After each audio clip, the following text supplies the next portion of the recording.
नमस्कार, बंदरकर रेसिपीमध्ये खूप खूप स्वागत आहे. मी आज व्हेज मोमोज बनवणार आहे.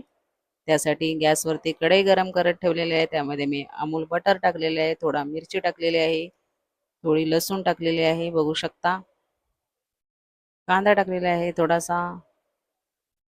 त्यानंतर थोडं मीठ टाकलेलं आहे, काळी मिरी पावडर टाकलेली आहे, चिली फ्लेक्स टाकलेलं आहे, थोडंसं ऑर्गेनो टाकलेलं आहे, थोडंसं बघू शकता. शेजवान मसाला टाकलेला आहे, त्यानंतर शेजवान चटणी टाकलेली आहे, बघू शकता. त्यानंतर चिरलेली फरसबी घेतलेली आहे, टाकलेली आहे, गोबी टाकलेली आहे थोडा बारीक करून, पनीर टाकलेलं थोडं बारीक करून, त्यानंतर गाजर टाकलेले आहेत बारीक करून, मकाईचे दाणे टाकलेले आहेत. सर्व मिक्स करून घ्यायचं आहे, बघू शकता. थोडं सोया सॉस टाकायचं आहे.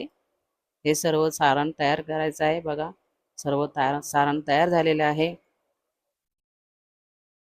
त्यानंतर मैदा घेतलेला आहे 1 कप, 1 वाटी मैदा घेतलेला आहे. त्यामध्ये 1 चमचा तूप टाकलेले आहे. गरम पाण्यामध्ये ते पीठ मळून घ्यायचं आहे आणि ते तसंच 5-10 मिनिटासाठी झाकून ठेवायचं आहे.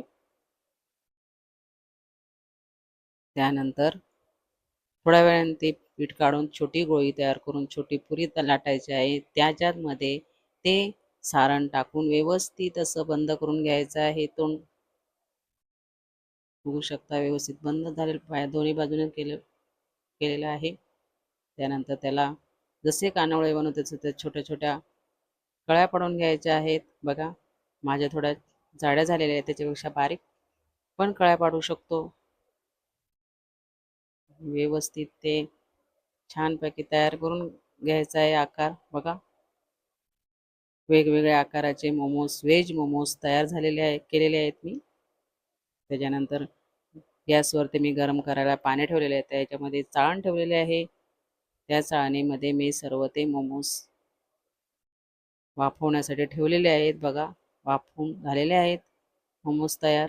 व्हेज मोमोज तयार केलेले आहेत आणि शेजवान चटणीबरोबर ते सर्व करू शकता.